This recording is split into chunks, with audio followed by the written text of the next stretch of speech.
My name is Cathal O'Connell, Chief Executive of BMI Regional.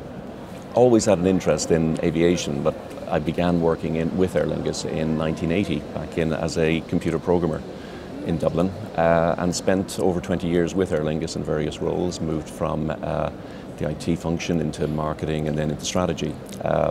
In the latter part of the 1990s, I ran the project to bring Aer Lingus into the One World Alliance, and I left 2001, 2002, I left Aer Lingus, moved into Aer Arann, which is a regional Irish airline, flying ATR 42s, ATR 72s. Stayed there for 18 months and then moved to Eastern Airways in the UK as Director of Strategy. Eastern Airways are a regional airline flying within the UK primarily.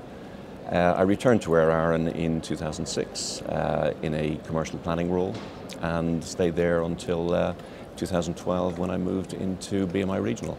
I had been involved with the guys who were leading the acquisition of BMI Regional. I'd known them from previous activities, and they invited me to be part of the acquisition and part of the management team going forward. What's different about our business is that we fly 50-seat jets, which in 2013 there is a perception that a business operating or an airline operating with 50-seat jets is challenged. Our philosophy is to ensure that we use our aircraft in markets where they actually make sense and which are suited for that. Our product tends to be focused on business travel, so the majority of our routes we will fly on a twice daily basis, enabling people to travel out and back in the same day and conduct the day's business. Before we launch a route, we will actually look at the key businesses in that market and discuss the opportunities with those businesses to ensure that what we're doing is something that is actually required. Our philosophy is looking at value. We look at, in terms of it's not all about price with BMI Regional. We enable passengers to travel out and back in the same day. That's value. We don't charge for baggage, we don't charge for catering. All of that is fully included in the product. So our focus is very clearly on delivering a value proposition to customers which removes the hassle which exists with numerous other carriers. What we're focusing on is providing services in markets which have the type of demand that's necessary for our particular operation. As I said earlier, we communicate with key businesses in the markets. We have very good relationship with businesses. We have very good relationship with travel agencies. The majority of our sales right now come through travel agencies representing key corporates and travel management companies. What we do with our market is try and provide access from regional points to key hubs, bypassing the need for passengers to connect through another hubway. So if we take what we've done from Bristol, in this year we've launched Bristol to Hamburg, Bristol to Frankfurt, Bristol to Munich, Bristol to Milan, and these are all markets which traditionally passengers would have had to connect over a European hub to get to.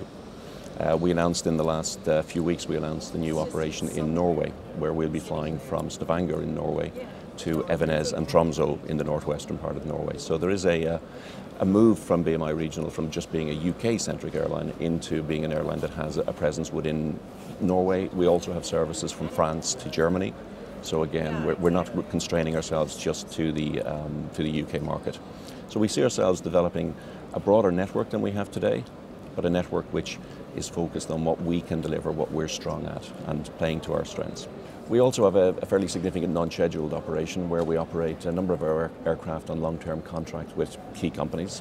We also do a lot of ad hoc charters, and this year, for example, we've done tours with two major pop groups, which is dedicating an aircraft to them. For one was 12 weeks, one was 5 weeks. I think we've carried 16 of the 20 Premiership soccer teams. And it's a huge business. We've had flights from Norway to Slovakia.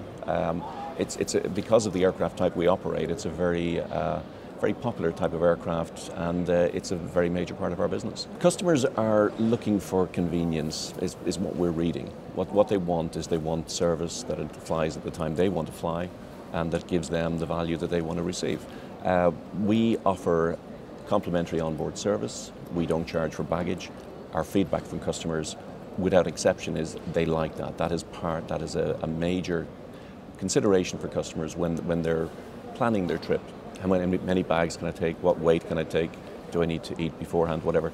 But it's primarily the baggage end of it, but we also look at the other features that we can deliver our customers. So fast track, lounge access, all of these product features are very, very popular with customers, and we regularly get feedback from customers saying, absolutely fabulous experience, not like flying on a typical carrier these days. And that for us reinforces our belief that what we're doing for customers is right.